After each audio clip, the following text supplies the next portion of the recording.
Ayan, Happy New Year everyone! Welcome 2024! Ayan po mga kaibigan, ready na po ang ating hapagkainan mga kaibigan.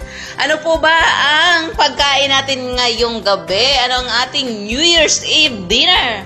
Ayan po, first, we have ginamay. Ayan, Bisayan recipe. Ayan, ginamay po yan mga kaibigan, puro laman. Then, we have pansit here.